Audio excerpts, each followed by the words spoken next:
Cameroun, peuple d'Afrique, mes chers frères, sœurs, Yorobman, l'heure est grave. Zelensky dit que lui, il est prêt à discuter avec Poutine, l'Union européenne et les États-Unis. Il faut qu'ils s'asseyent à 4 pour parler de paix. Il dit que lui sait que il ne peut plus récupérer toutes les terres. Parce que s'ils engagent le combat, il y a trop d'Ukrainiens qui vont dire. Donc lui, il veut la paix, mais il faut qu'il s'asseye à 4 pour parler de la paix.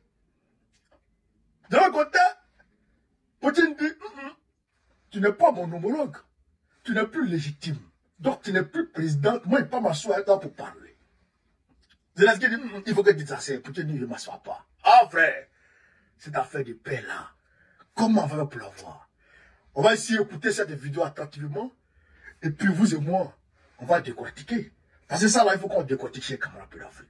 On est parti. Aujourd'hui, nous ne pouvons pas reprendre tous nos territoires. Nous sommes des gens sensés et nous ne pouvons pas perdre des millions de personnes pour un résultat qui risquerait de ne jamais être atteint. Face aux difficultés rencontrées par son armée, Volodymyr Zelensky a revu sa position. Interrogé sur la possibilité de négociation avec Vladimir Poutine en présence des États-Unis et de l'Union européenne, le président ukrainien s'est pour la première fois déclaré prêt à un compromis avec son homologue russe.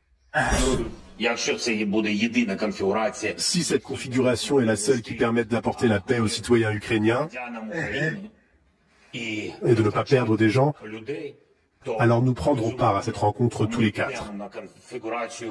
Face à ces propos de Zelensky, la réaction du gouvernement russe ne s'est pas fait attendre. Ce sont des mots creux et de telles déclarations les désignent comme un maniaque. Voici la réaction des responsables russes à la nouvelle interview que Volodymyr Zelensky a donnée au journaliste britannique Piers Morgan, au cours de laquelle il a fait plusieurs déclarations choquantes. Mais ça, ce n'est pas nouveau. L'homme politique ukrainien a admis que des négociations directes avec Vladimir Poutine seraient possibles si c'était la seule configuration pour parvenir à la paix, tout en décrivant le dirigeant russe comme son ennemi. Pour le porte-parole de la présidence russe, ici, les émotions n'ont pas lieu d'être. Il n'y a pas et il ne devrait pas y avoir de place pour les émotions. Seulement une analyse juridique et un pragmatisme absolu. Il est nécessaire de comprendre clairement la situation. Notre analyse, présentée à plusieurs reprises par le président Poutine, montre que M. Zelensky a de gros problèmes de jure concernant sa légitimité dans son pays. Mais même malgré cela, la Russie reste ouverte au dialogue. De plus, le développement des événements sur le terrain et la dynamique de l'opération militaire spéciale indiquent clairement que l'ouverture et le désir de négociation doivent venir avant tout de Kiev. En revenant aux négociations entre Moscou et Kiev, rappelons qu'en octobre 2022, Zelensky a signé un décret interdisant de négocier avec la Russie tant que Poutine en était le président.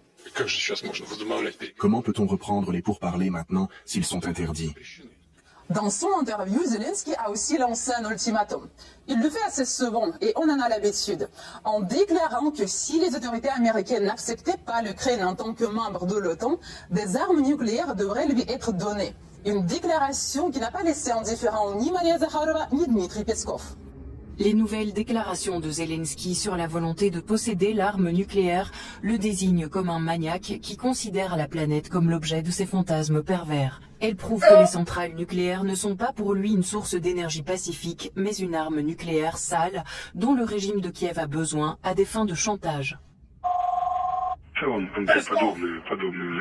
De telles déclarations confinent à la folie. Il existe un régime de non-prolifération des armes nucléaires. On voudrait croire que malgré le niveau de compétences professionnelles de la génération actuelle des responsables politiques européens, qui laisse beaucoup à désirer, l'Europe est quand même à peu près capable d'évaluer sobrement l'absurdité et le danger potentiel de discuter d'un tel sujet. En mentionnant le refus de la nouvelle administration américaine de voir l'Ukraine au sein de l'OTAN, Zelensky a parlé du discours de Donald Trump du 7 janvier où le républicain reconnaissait que l'administration de Joe Biden avait commis une erreur en admettant la possibilité d'une adhésion de l'Ukraine à l'Alliance. Des propos qui furent salués par Moscou. Et là, pour la première fois, le président Trump, lors de l'un de ses premiers discours, a déclaré en critiquant la position de l'administration de Biden dans la crise ukrainienne, a déclaré explicitement que l'une de ses erreurs principales était d'entraîner l'Ukraine dans l'OTAN, et que si Trump avait été président pendant les 4 années précédentes, ça n'aurait jamais eu lieu, et le conflit n'aurait jamais commencé. Pour la première fois, j'insiste là-dessus, un dirigeant occidental, pas un quelconque dirigeant occidental, mais le dirigeant américain, c'est-à-dire le dirigeant de l'ensemble du monde occidental, a prononcé ces mots que nous avons en fait salués. Parce que pour la première fois, le problème de l'OTAN a été désigné comme un sujet dont les États-Unis sont prêts à discuter sérieusement.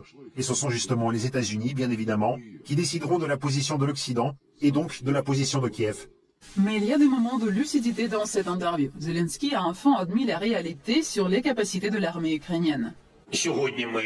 Aujourd'hui, nous ne pouvons pas reprendre tous nos territoires. Nous sommes des gens sensés et nous ne pouvons pas perdre des millions de personnes pour un résultat qui risquerait de ne jamais être atteint. Et après tout cela, Zelensky ajoute que l'Ukraine a perdu moins de 50 000 personnes au total depuis le début de l'opération militaire spéciale. Pour être plus précis, 45 100 morts et près de 390 000 blessés. Mais selon le ministère russe de la Défense, les pertes de l'Ukraine en morts et blessés seraient déjà de plus d'1 million. Vu la situation sur le front et les avancées considérables des troupes russes, les chiffres du ministère russe de la Défense semblent beaucoup plus fiables. Zelensky n'a donc pas vraiment été honnête à ce sujet et plusieurs autres, comme nous le voyons depuis quelques temps. En 2022, Volodymyr Zelensky avait interdit par décret toute négociation tant que Vladimir Poutine resterait au pouvoir. Cependant, l'épuisement de ses troupes sur le front et le retour de Donald Trump à la Maison-Blanche, qui presse pour des pourparlers de paix rapides, l'amène à infléchir sa position.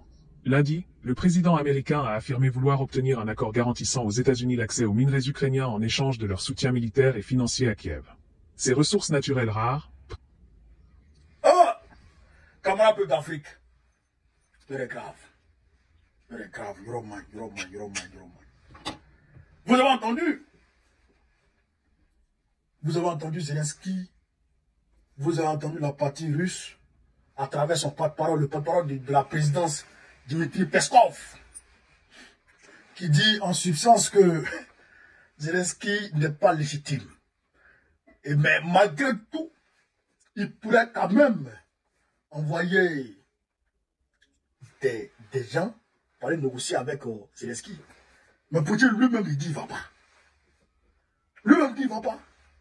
Et vous avez écouté beaucoup d'autres choses concernant le nombre d'Ukrainiens tombés. Vous savez, pendant les périodes de conflit, les pertes réelles ne sont pas publiées. Les pertes réelles ne sont pas publiées. Du côté russe comme du côté ukrainien. Non, on ne publie pas les pertes réelles. Mais on peut estimer. Et aujourd'hui, quand on regarde la situation sur le terrain, on est en droit de dire que les 1 million là, c'est acceptable. Mais aujourd'hui, il n'y a plus personne. Les gens, là, il y a moins de troupes ukrainiennes sur le terrain aujourd'hui. De moins en moins de troupes ukrainiennes sur le terrain aujourd'hui. Au Cap-Bœuf, il y a beaucoup qui fuient. Il y a beaucoup, ils refusent même d'aller au combat. Au début du combat, il y avait de l'engouement, des mobilisations, des facettes. Mais aujourd'hui, il y a des gens qui sont sur le terrain. Près de combien de jours? Près de 2 ans, ils n'ont pas été relevés.